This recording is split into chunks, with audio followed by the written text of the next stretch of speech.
Niharika सत्यमंच country of India के द्वारा पितृपालनकर्ता सम्मान समारोह का किया गया आयोजन। प्रयाग नारायण में निहारिका साहित्य मंच कंट्री ऑफ इंडिया के तत्वाधान में स्वर्गीय सुरेश प्रसाद की स्मृति में पितृपालनकर्ता सम्मान का आयोजन किया गया। मंच की संस्थापिका डॉक्टर रीमा सिन्हा ने अपने पिता तुल्य ससुर जी की स्मृति में यह आयोजन रखा था। इस आयोजन में करीब 40 साहित्यकार एवं पत्रकारों को सम्मानित किया गया। माँ शारदे कार्यक्रम की शुरुआत डॉक्टर रीमा सिन्हा ने माँ शारदे की वंदना से की। तत्पश्चात उपस्थित सभी कवि एवं कवियत्रियों ने पिता पर अपने भाव प्रकट किए। कार्यक्रम के मुख्य अतिथि भाजपा नेत्री फराह रिजवी रही। आप देख रहे हैं लखनऊ से साजिद सिद्दीकी की खास रिपोर्ट। का यह आयोजन जी, आज आपने अपने निवास पे कार्यक्रम रखा है, उसके बारे में थोड़ा बताइए। ये आयोजन मैंने अपने स्वर्गीय फादर इन लॉ की स्मृति में रखा है। आज उनकी जयंती भी है, आज बर्थडे है उनका, तो इस वजह से हमने ये आयोजन रखा है। और मेरे फादर इन लॉ इंजीनियर भी थे, लेकिन साहित्य में भी उनकी रुचि थी, वो कहानियाँ भी लिखा करते थे। तो इस वजह से मेरे भी ये मन में आया कि मैं क्यों ना साहित्यकारों की भी गोष्ठी करूं। और चूँकि मैं कंट्री ऑफ इंडिया से जुड़ी हुई हूँ, इस अखबार से जुड़ी हुई हूँ, तो पत्रकार भाइयों का आना इस प्रोग्राम में भव्यता ला देता है। मुझे बहुत खुशी मिलती है। अजीज सिद्दीकी सर सबको लेकर आते हैं और बहुत एक छोटा सा भी मैं आयोजन सोचती हूँ तो वो एक भव्यता का रूप अजीज सिद्दीकी सर की वजह से आ जाता है। और बाकी तो आज इस कार्यक्रम में सभी ने पिता पर कुछ न कुछ अपनी स्मृतियाँ जो उन्होंने अपने हृदय में संजो रखी थी, सबने अपनी रचनाओं के माध्यम से उसे व्यक्त किया। कई की आंखों में आंसू भी आ गए, तो अच्छा लगा। मतलब लोग कहते हैं कि आधुनिकता का दौर है, अब लोग माँ बाप को नहीं करते, पेरेंट्स को नहीं करते, फादर इन लॉ को नहीं करते, लेकिन मैंने आज भी देखा कि जितने लोग अपने फादर इन लॉ के बारे में बता रही थी या फादर के बारे में भी बता रही थी, तो सबकी आंखें नम थीं। इसका मतलब चाहे हम कितनी भी आधुनिकता की बातें कर ले, लेकिन आज भी हम अपनी संस्कृति, अपनी सभ्यता से जुड़े हैं। आज भी माँ बाप का स्थान कोई नहीं ले सकता। और मैं स्वयं भी बहुत भावुक हो गई थी अपने फादर इन लॉ के बारे में बोलते वक्त, क्योंकि वो मेरे पिता तुल्य, क्या मेरे पिता थे। बहुत बहुत मान दिया उन्होंने, मुझे बहुत मानते थे। और आज आप लोग सभी की उपस्थिति, फराह जी की उपस्थिति, जो ये अपना कीमती वक्त निकाल कर मेरे गरीब खाने में आई, तो मुझे बहुत खुशी हुई। इनके आने से कार्यक्रम और भी अच्छा लगने लगा। और आप सभी की उपस्थिति से इस कार्यक्रम में जो भव्यता आई है, इसका मैं कोटि कोटि आभार प्रकट करती हूँ। धन्यवाद। जी फराह जी, आपका बहुत स्वागत है हमारे चैनल में। जी, आज जैसा कि आप रीमा सिन्हा जी के दौलत खाने पर उपस्थित हैं, थोड़ा सा इनके बारे में बताएं जो आज उन्होंने कार्यक्रम किया है।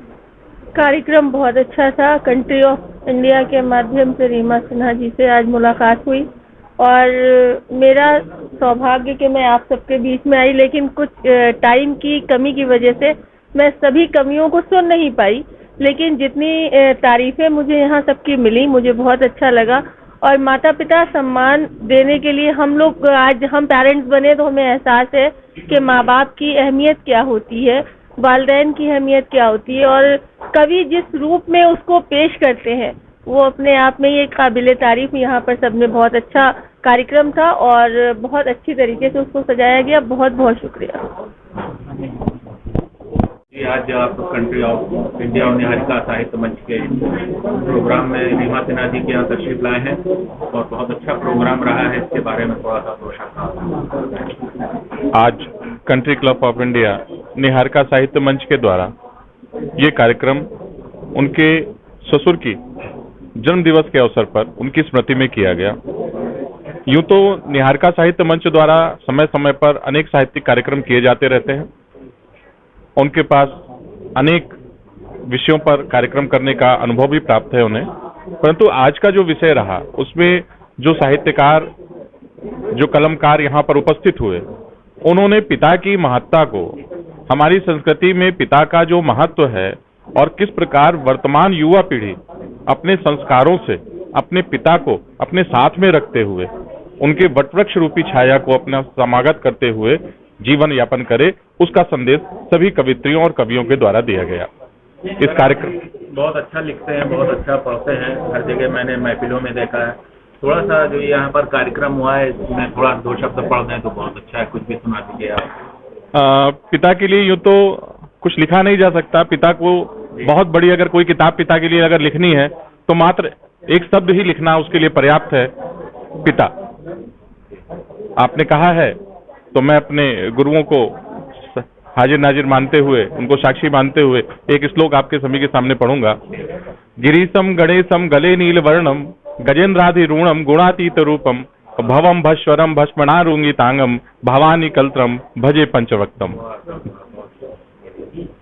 और क्या कहना चाहेंगे आप हमारे चैनल के माध्यम से? आपके चैनल के माध्यम से मैं ये कहना चाहता हूं, आप लोग इस तरह के कार्यक्रमों को अपने वीडियोस में, अपने छायाचित्रों में, समाचार पत्रों के द्वारा समाज के प्रत्येक व्यक्ति तक पहुंचाने का जो ये कार्य कर रहे हैं, वास्तव में बहुत पुनीत कार्य है।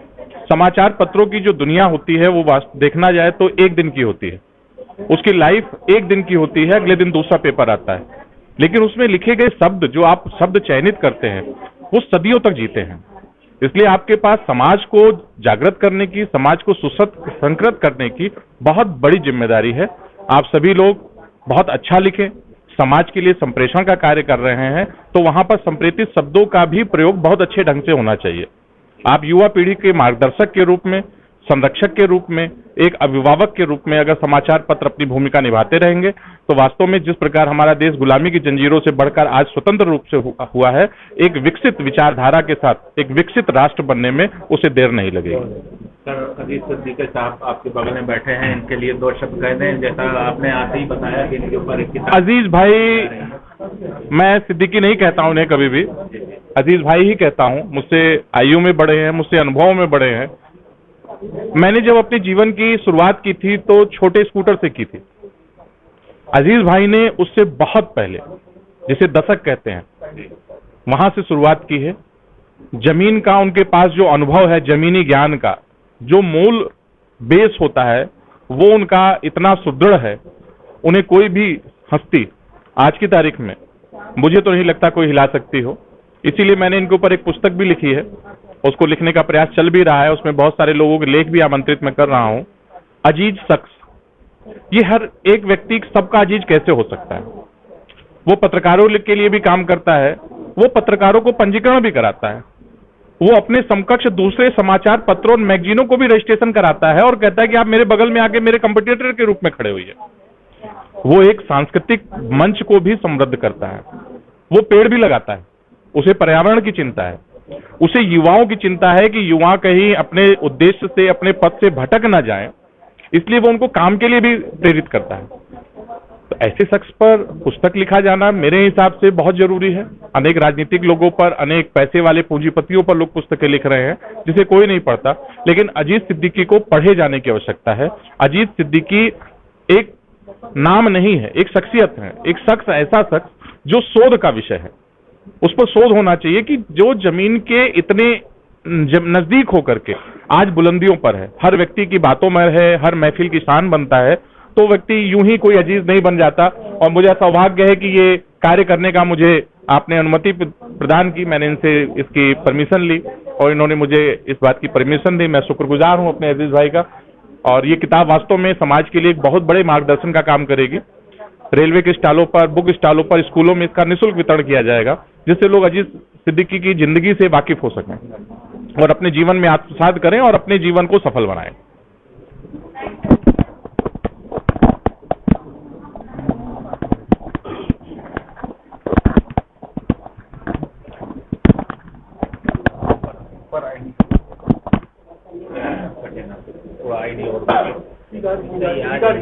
जी सर, जैसा कि आपकी इतनी तारीफ कर रहे हैं, आपकी इतनी तारीफ हो रही तो कोई कारण है, ऐसे ही आपको इतना इज्जत मान सम्मान और आपके बारे में किताब लिखी जा रही है, तो इसके बारे में थोड़ा सा क्या कहेंगे? नहीं तो ये तो देखिए इनका बड़कपन है, मुझे तो पता ही नहीं कि मैं क्या हूँ, मुझे तो नहीं पता। मैं तो एक अपने आप को ये मानता हूँ एक साधारण आदमी है हम, और शुरू से हम मेहनत करते रहे हैं। और उसी मेहनत को हो सकता है भाई ने देखा होगा हमारी मेहनत को कि हम साइकिल से हवाई अड्डे जाते थे।